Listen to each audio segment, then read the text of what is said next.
그 하필 개라는 말을 붙여가지고 기분이 네. 상당히 좀 불쾌한 측면이 있죠. 언론 종사자로서. 네. 그게 보통 뭐 애완견, 감시견 이렇게 하는 게 그 저널리즘 학술 용어잖아요. 그렇죠. 뭐 원래는 언론의 본연의 역할을 예. 감시견, 워치독이라고 하죠. 그러니까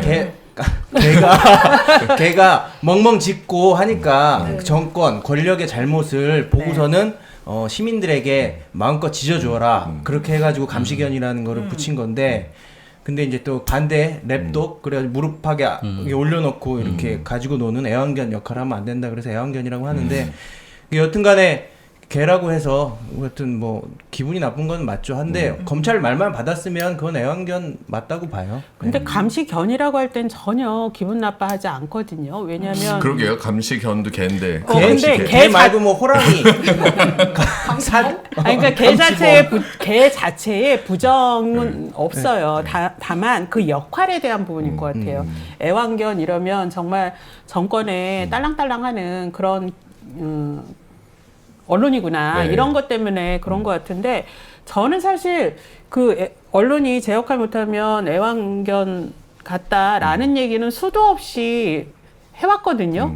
근데 이번에 왜 그렇게 논란이 될까? 그거는 이제 이 발언을 한 사람이 이번 그 민주당의 이재명 대표다. 였기 때문에. 예, 저는 그래서 더 그렇게 언론들이 네. 예, 더 난리였다 이렇게 생각을 해요. 네, 근데 저는 네. 처음에 딱 들었을 때는 이재명 대표 입장에서 굳이 왜 이렇게 이야기할까? 가뜩이나 지금 자신의 여론 지형이 기울었다라고 생각하는데 앞에 이제 그 검찰 재판 가다간 얘기였나?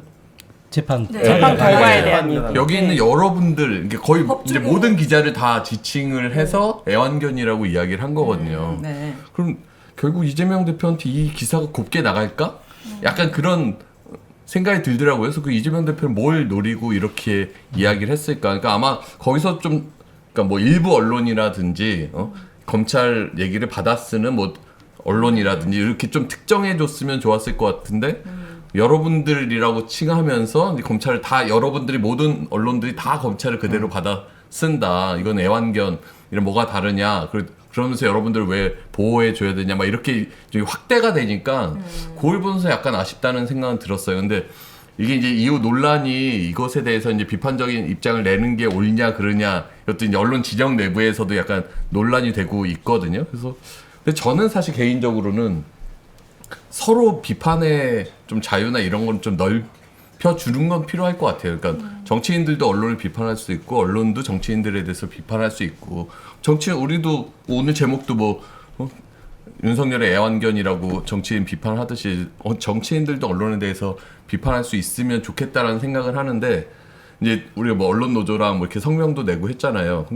또 언론 노조 입장에서는 이 15,000 조합원들을 그쵸. 애완견으로 만들어버린 셈이 되니까 또 여기서는 또 가만히 있기가 어려웠던 것 같아요. 기자협회도 그렇고 방송기자연합회도 그렇고 그래서 그래요? 약간 서로 입장 차이 아닌가? 그럼 저는 제일 아이러니했던 게 기자들이 가장 피해를 볼 수 있었던 뭐 방송국 기자들의 압수수색이라든지 그런 부분에 있어서는 생각보다 조용히 넘어갔어요. 뭐 MBC 전용기 배제라든지 네. 뭐 그런 논란에 대해서 조용히 넘어갔는데 이 애완견 발언에서는 많은 언론들이 들고 일어나는 것을 봤을 때 그때 저는 좀 아이러니했거든요. 네.